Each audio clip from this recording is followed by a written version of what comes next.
supplementary application of the rules of court to offer a space for such motion to dismiss, except perhaps we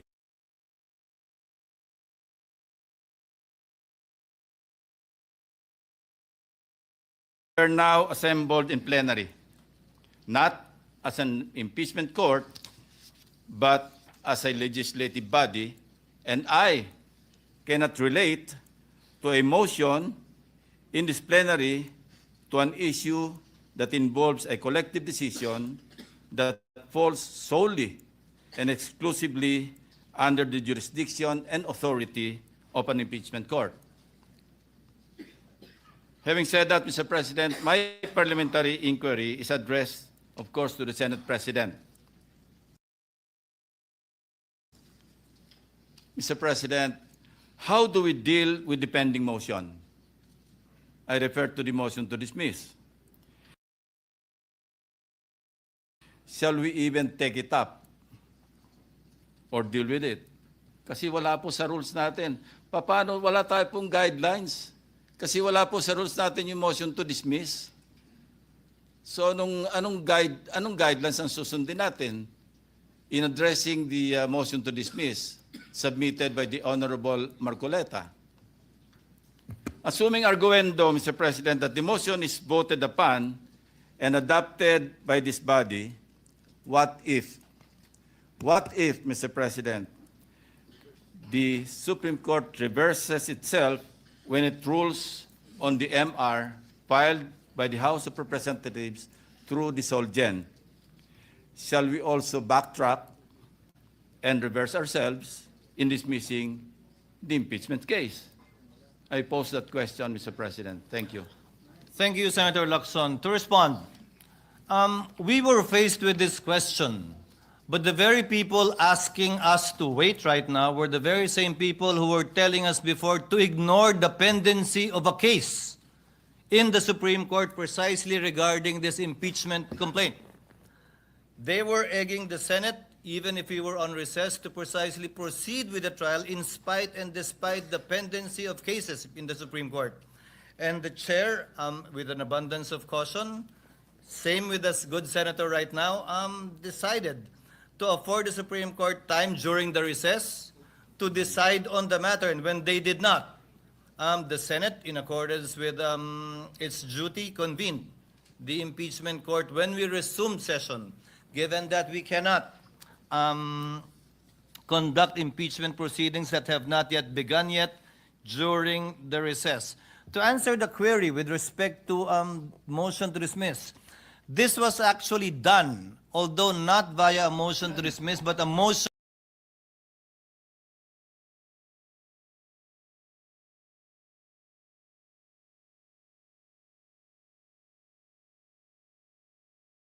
to archive in relation to the impeachment complaints of then President Estrada and Ombudsman Gutierrez. In fact, in the case of Ombudsman Gutierrez, it was our distinguished minority floor leader himself, acting as majority leader, I believe, who moved that the case be archived, given the resignation of then Ombudsman Gutierrez for being moot. In the case of President Estrada, the case was likewise archived for being functus officio, given that EDSA DOS happened and a new president was sworn into office. Your Honor, I believe the chair believes that we will have different interpretations of the effect of the Supreme Court decision. But ultimately, as I discussed with the majority leader earlier, once a decision is made by the Senate and the period to seek a reconsideration of that decision put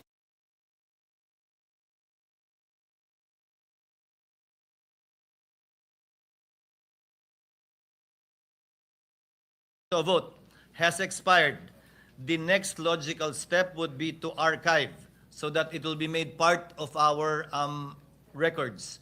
It is the position of the chair, subject to the wisdom of the plenary, Your Honor, that given the Supreme Court decision that the Senate never acquired jurisdiction over it. That the proceedings and the articles of impeachment were null and void ab initio. Indeed, there might not even be anything to dismiss, and the procedure would be more properly to archive, similar to what we have done in the past, so that these proceedings will still be made part of the Senate's records. But we will cross that bridge once we put it to a vote, Mr. President. I go Your back Honor. to my previous question, Mr. President. Anong gagawin natin sa motion to dismiss? How do we deal with it? May We I are in answer, plenary Mr. as a legislative body. We're not an impeachment court. So yun ang tanong ko po, Mr. President. Yun ang essence ng aking parliamentary inquiry. The predisposition of the chair is what I stated, but subject, of course, to the wisdom of plenary. Maybe here from Senator Marcoleta, with respect to his ideas, given that he is the proponent Mr. of the President, motion. it is true that the motion to dismiss is not part of our rules. But it is part of our rules po yung pagiging suppletory application po ng rules of court. In the rules of court, yung korte po can motu proprio dismiss a case kung wala pong jurisdiction. And considering that the rules of court has become part of our rules, that's why I use the motion to dismiss. Pag wala pong jurisdiction, halimbawa, sa isang korte, collection case po ito, 5,000 pesos po yung pinal niya, dinismiss po ng court kahit hindi pa sumagot yung kalaban, Mr. President, kasi ang jurisdiction po ng korte hanggang 3,000 lang. Ganun po ibig sabihin nun. Minsan po, wala pong, hindi po verified yung complaint, dinismiss. Sa motu proprio, talagang dinidismiss. Paano po kaya kung sinabihan pa nga na the Senate didn't acquire jurisdiction over the case? Mas lalo po sigurong dapat nating panindigan na talagang i-dismiss na po natin, Mr. President. Senator Lacson is recognized. Again, I refer to our rules, Mr. President. Wala rin po ako makitang supplementary application sa rules of the Senate pagdating sa plenaryo. Pwede pong gamitin ito sa mga committee hearings, Sa impeachment. inquiry in aid of legislation. But we are not there. We're here in plenary. Maski po basahin natin na 100 beses ang ating rules of the Senate, wala pong supplementary application sa ating rules. Thank you, Mr. President. The point of Senator Lacson, insofar as that is concerned, is well taken. Senator Pangilinan. Just on the point of Is recognized. suppletory, the rules of court being suppletory. Mr. President, the rules that are suppletory presupposes that there are no rules of the Senate or the Senate impeachment court. In other words, in the absence of a standing rule or provision of either our Senate rules or the Senate impeachment court rules, then we refer to the rules of court as suppletory to our rules. But in this case, the Senate impeachment court has a specific rule, resolution number 39. Upon presentation of the articles to the Senate shall specify the date and time for the consideration of such articles. Unless the Senate provides otherwise, it shall continue in session from day to day until final judgment shall be rendered, and so much longer as may in its judgment be necessary. In other words, as an impeachment court, of course, not as a Senate in plenary, but even that is now being debated because this representation believes the sole power to try and decide impeachment cases is the impeachment court and not the Senate in plenary. Mr. President, Majority Floor Leader. Mr. President, next to interpolate, Mr. President, on the list of this representation is the distinguished gentleman from Taguig and Pateros, no other than Senator Alan Peter Cayetano. I move that he be recognized, Mr. President. If I may, Mr. President, with the indulgence of the good gentleman from Taguig and Pateros, yung akin po ay the lady may proceed. susog doon kay Senator Lacson ng mga punto. But, Your Honor, It's the not an chair- interpellation yet, Mr. President. I follow up point to the point of Senator Lacson. If the SP lady may and proceed. the gentleman. Thank you, Mr. President, and with the indulgence, as I said, of the good gentleman from Taguig and Pateros, nabanggit na rin po, Mr. President, pareho ni na Senator Lacson at Senator Pangilinan, yung usapin ng tayo ba, Senate or Senate Impeachment Court ba? So this is a point of inquiry, actually, a brief point of inquiry, Mr. President, related to the motions at bar now. The question presented to the body is related to an ongoing impeachment case, which is within the jurisdiction of the impeachment court. Should we not first have the newly elected senators take their oaths as senator judges and convene as an impeachment court? I note, Mr. President, that the Supreme Court decision is not yet final.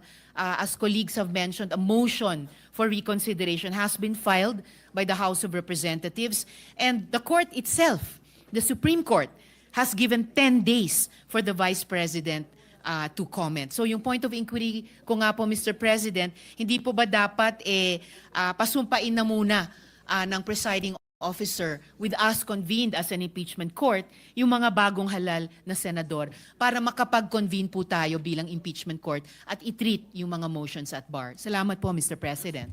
Noted and entered into the records. What is the pleasure of the Honorable Just a very quick intervention.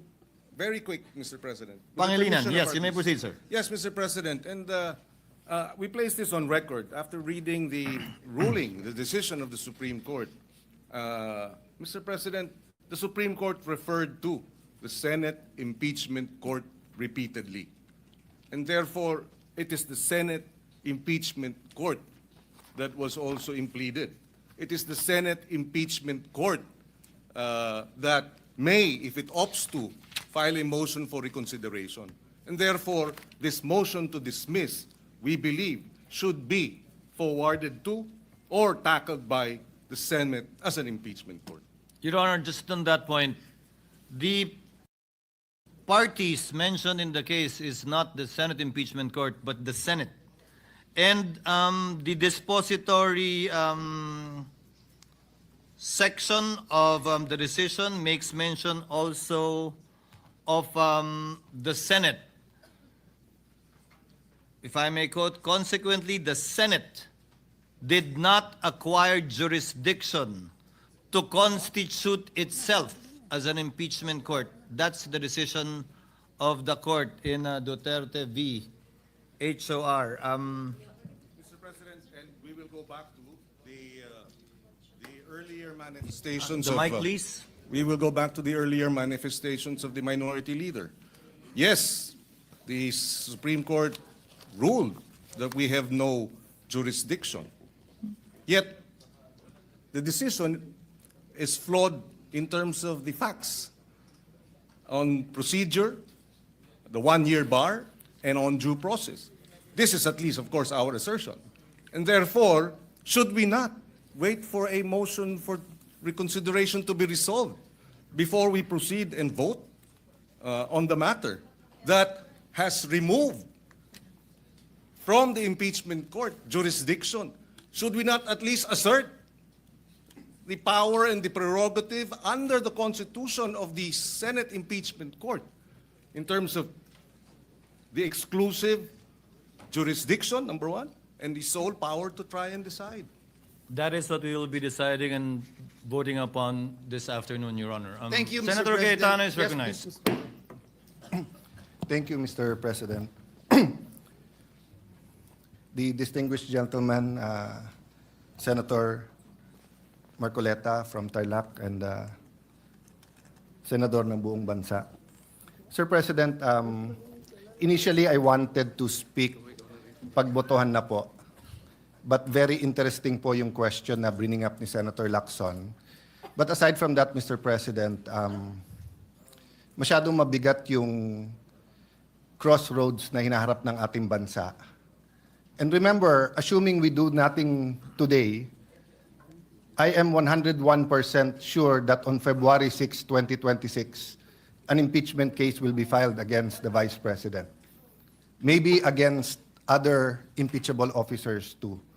So I think it is very important that mahimay natin yung desisyon, yung sentimento ng institusyon na to, mailabas hindi lang sa social media at sa traditional media ang mga puntong nagsasaliwa, meaning pong parang hindi nag-uusap eh.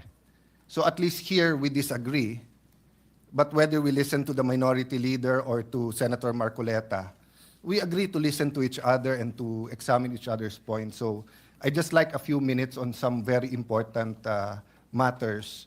Let me start by the accusation that because of this decision, masyado nang mahirap at wala nang mai-impeach.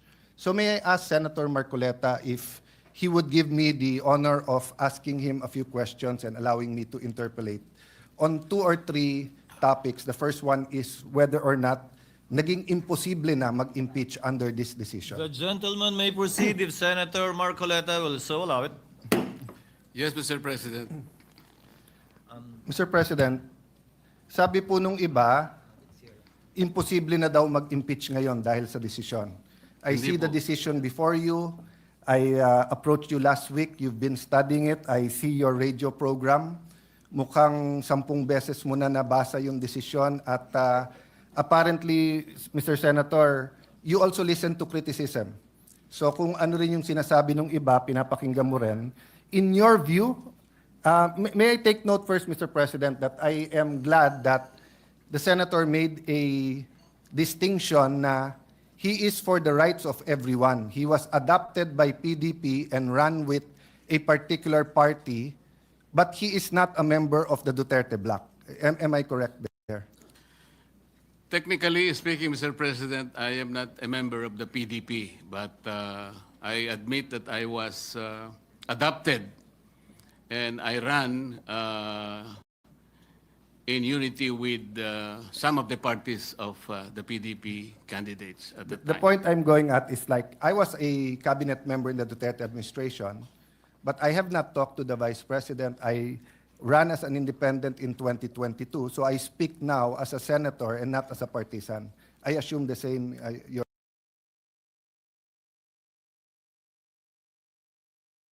Honor. Yes, That Mr. you're President. giving your own personal opinion as Senator Marcoleta, not as a partisan. Of course, I assume that for everyone here, no? Regardless of our position. So, Mr. Senator, sa iyong paghimay ng desisyon, sa tingin mo ba imposible na ngayon mag-impeach ng isang impeachable officer? Hindi po, Mr. President. Hindi po, Mr. President. So, naging napakahirap ba mag-impeach ng isang officer? Hindi ko po alam kung bakit mahirap po sa kanila, Mr. President. Ang importante lang po, ilagay lang po sa tamang proseso. Napakasimple po kasi nung kanilang mga tuntunin, iniisip ko, sundin lang yung mga tuntunin. Ang problema po, isa man sa tuntunin, wala pong sinunod. Kaya po humirap ng humirap para sa kanila. So, Mr. President, I'm glad you mentioned tamang proseso. I think the way the Supreme Court said it in page 95 of the decision, there is a right way to do the right thing at the right time. The problem, Mr. President, is sinasabi po nung iba, may decision na sa former decisions, meron ng definition ng initiation, and many of us here were not mere spectators there. I mean, Senator Soto, I think, was in the impeachment court, di ba, of Senator Estrada, Senator Laurentu. Senator Kiko was still on the, we were together kay Senator Corona. Senator Cheese and I and Senator Miggs were in the House during the prayer 1/3 to the Senate articles of impeachment, di ba?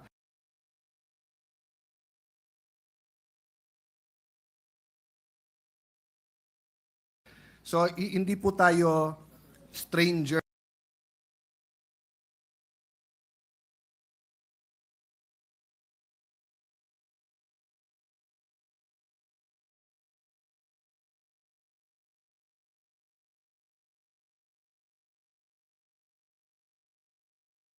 sa mga pangyayaring ito. Ang punto ko, Mr. President, Senator Marcoleta, kung hindi nagsabi ang Supreme Court ng specific na dapat sundin, pwede kong ma-interpret na baka naman masyadong mahirap.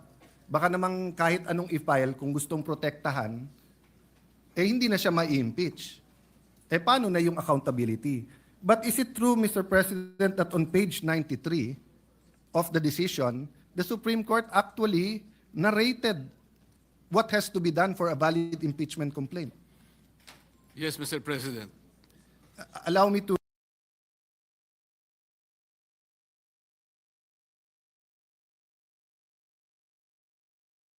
complaint. Yes, Mr. President. Allow me to read. One, the draft article of impeachment or resolution should be accompanied by evidence when made available to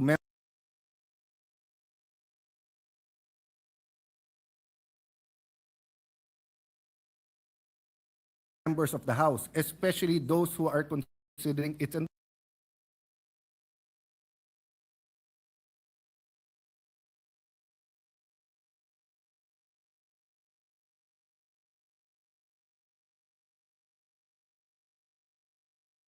endorsement. Two, the evidence should be sufficient to prove the charges in the articles of impeachment. Three, the draft articles of impeachment and their accompanying evidence should be made available to all members of the House of Representatives, not only to those who are being considered to endorse. Impeachment is an act of the entire House, which requires a qualified minority of only 1/3 of its members to be transmitted to the Senate. However, the House of Representatives is a deliberative assembly where each member should be allowed to represent the views of their constituents. Let me stop there first. Mr. President, may problema ba yung number 1 na yung articles of impeachment kailangan may ebidensya? Wala pong problema doon, Mr. President. Hindi ba ho baliktad? Kung walang ebidensya, may problema. Tama po. Kasi kung walang ebidensya, ano yon? Tapon mo sa Senate, bahala na si Batman. So precisely tama ang Supreme Court that even if 1/3 endorse or file,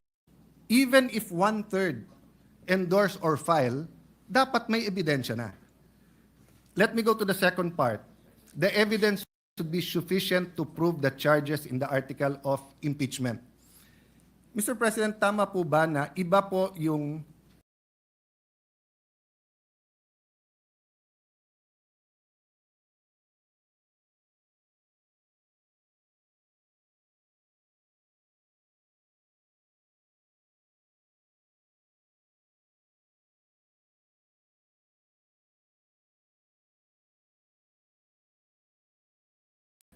and there is probable cause that the accused committed that crime? Yes, Mr. President. So in the same manner, hindi sinasabi dito sa 2 na kailangan mo ipresenta sa mga congressman lahat ng testimony, lahat ng ebidensya. Ang kailangan lang, if you assume the evidence to be true, it will be enough to convict. Tama po. Because if not, then sayang lang ang oras natin sa Senate. Kung may articles of impeachment ka, walang ebidensya or may ebidensya pero yung ebidensya is not sufficient to prove the charges, either the Senate will be a kangaroo court and convict without evidence or we will be wasting our time. So wala rin problema sa number 2, Mr. President. Wala po, Mr. President. Number 3, ang sinasabi lang ng number 3, kahit na pumirma yung 1/3, kailangan ipakita pa rin sa lahat ng Kongreso. Isa po sa hinanakit po yun nung bata ako dahil ako po'y payat nun at hindi katangkaran. Parati akong saling pusa sa basketball, baseball, volleyball, dahil hindi po ako ganong kagaling sa sports. Sa Congress ba, hindi ba tamang rule to?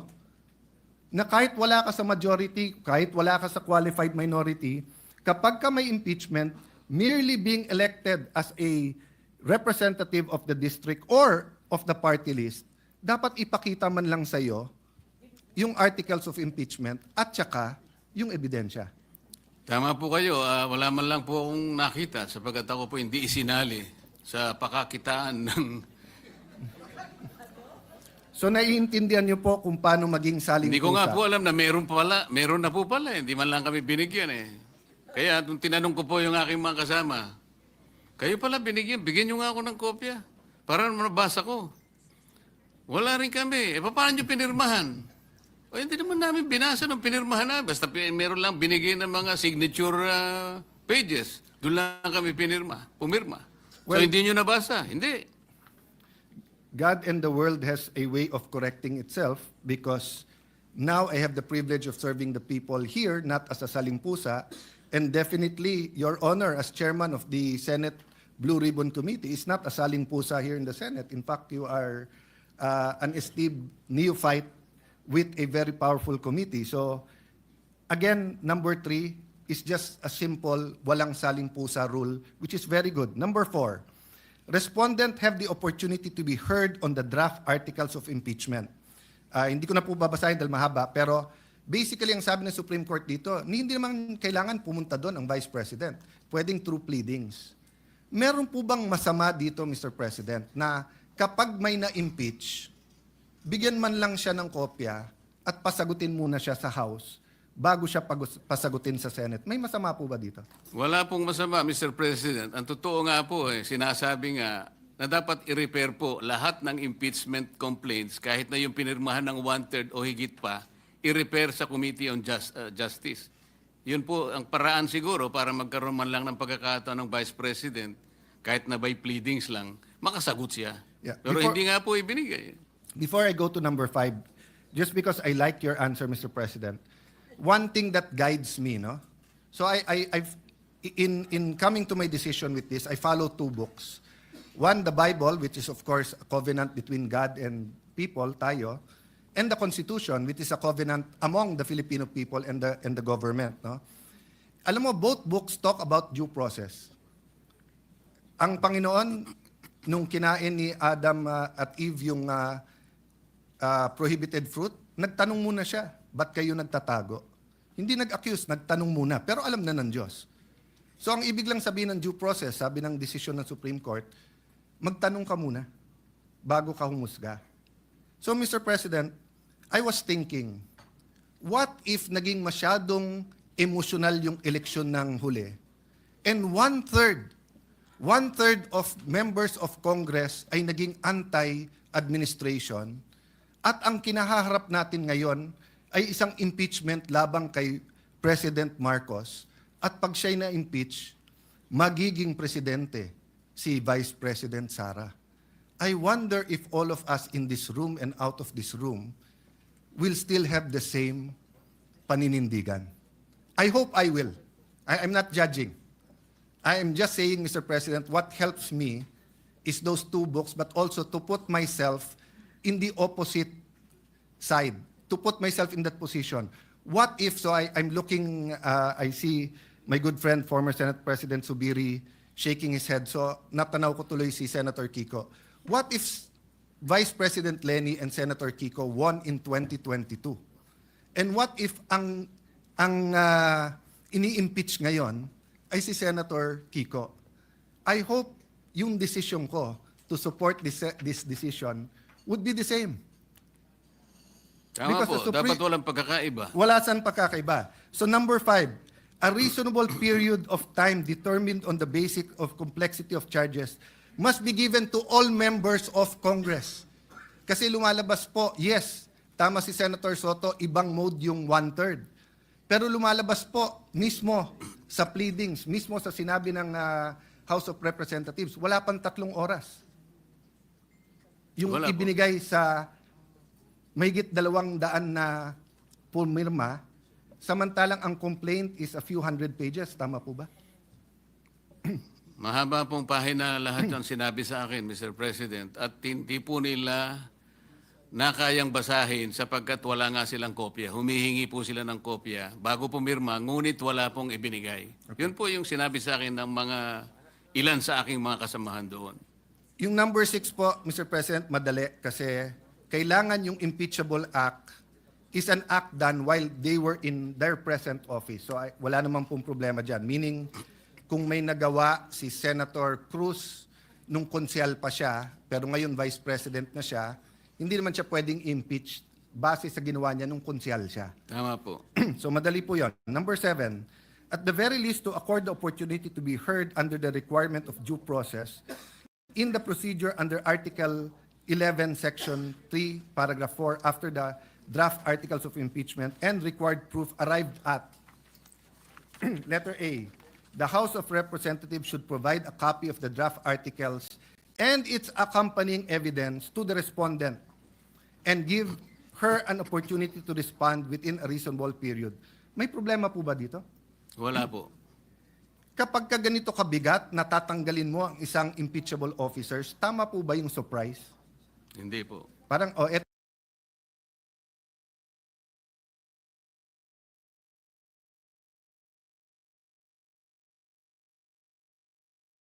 yung ano, wag mo nang tignan, 1/3 naman kami, sa Senado ka na sa Senado ka na mag-reply.